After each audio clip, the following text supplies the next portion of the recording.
अपनी आत्मा दूसरी कारण ये बन गया कि ये भोली आत्मा पहले दूध के जले हुए हैं, नकली संतों से नकली नाम जाप कर कर के ये थक चुके हैं।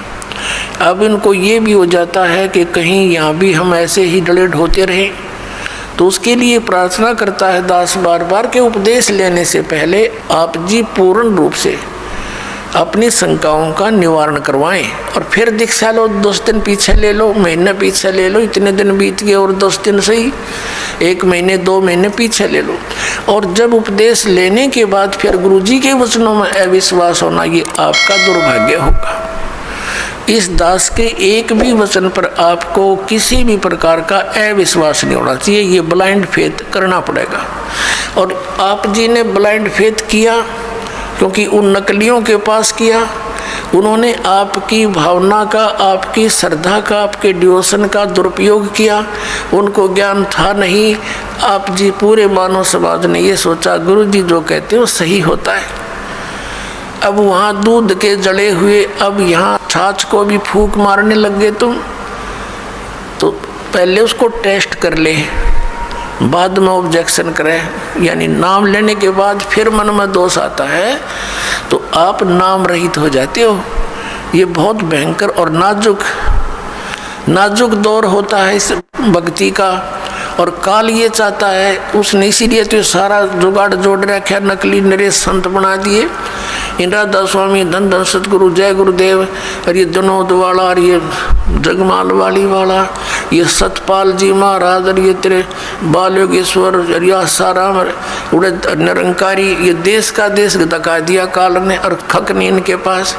और यहाँ दास ने गला पड़ा लिया, 15 साल हो गए रह रहकर इस ज्ञान को सुनाते। आपके इसी ज्ञान को सुनाने के कारण आप तक सत्य को पहुँचाने के लिए इस दास के ऊपर कितने बुरे आरोप लगाए गए, जेल में डाल दिया, क्रोथा कांड करवा दिया इन दुष्ट लोगों ने, क्योंकि इनकी रोजी रोटी बंद हुई थी।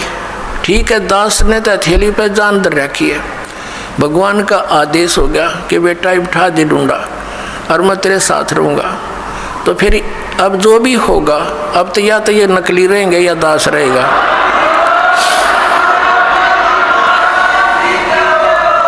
अज्ञान तो पहले था ही था, अब ये ज्ञान रहेगा, एक का रहेगा दूसरा नहीं रहेगा संसार में। आप देख लेना, कुछ ही दिनों की बात है।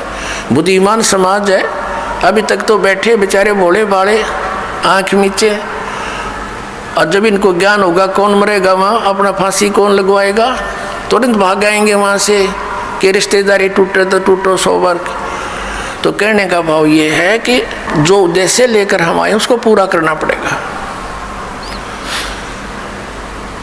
तो प्रसंग जो चल रहा है कि वहाँ तो लाखों लोग, करोड़ों की संख्या में इकट्ठे हो गए चंद दिनों में, और यहाँ देख रहे कितना संघर्ष कर रहा है ये दास, और कितने जिन बच्चों को, पुण्यात्माओं को ज्ञान हुआ, हुए भी अपने बहन भाइयों को, रिश्तेदारों को, दूर देश वालों को और संदेश देना चाहते हैं। हमारे साथ कितना ये अत्याचार किया जा रहा है। जैसे यहाँ हरियाणा में क्रोथा कांड करा के हमें जेल में ठोक दिया, क्रोथा आश्रम छीन लिया, तहस नहस कर दिया, झूठी अफवाहें फैला दी, गुंडा है, बदमाश है, वहाँ ऐसे होता था ताकि सब जनता उनसे नफरत करे और साथ में जितने उनके शिष्य हैं वो भाग जाएं। ऐसा गंदा व्यक्ति है रामपाल। तो मेरे बच्चों को मेरा पता था, क्योंकि वो तो मेरे सीने पर रहा करते थे, वो एक भी टस से मस नहीं हुआ और ना ही हो सकता। और अब जितना अब जहाँ भी प्रचार करने गए हमारे बच्चे मध्य प्रदेश में, वहाँ पर ठोक दिए जेलों में। लेकिन ये बेपरवाह हैं, ये तो और दूनी उमंग से गए, क्योंकि उनको मालूम है हमारे साथ भगवान है, सत्य है, सभी बहन भाई हमारे हैं। ये काल प्रेरणा से ही विरोध कर रहे हैं। तो पुण्यात्माओं, ये संघर्ष आप जी ने सब न करना पड़ेगा मिलकर। जब ज्ञान हो जाएगा, लड़ना नहीं है किसी से, लड़ने से तुम्हारा मिशन फेल हो जाएगा। कि किसके साथ लड़े, वो भी तो अपने बच्चे भाई बहन है, सभी मजहब धर्मों के, क्योंकि हम एक पिता की संतान है। ये हृदय से सोच लेना, फॉर्मेलिटी मत समझना। सच्चाई ये है, हम किसके साथ मरे।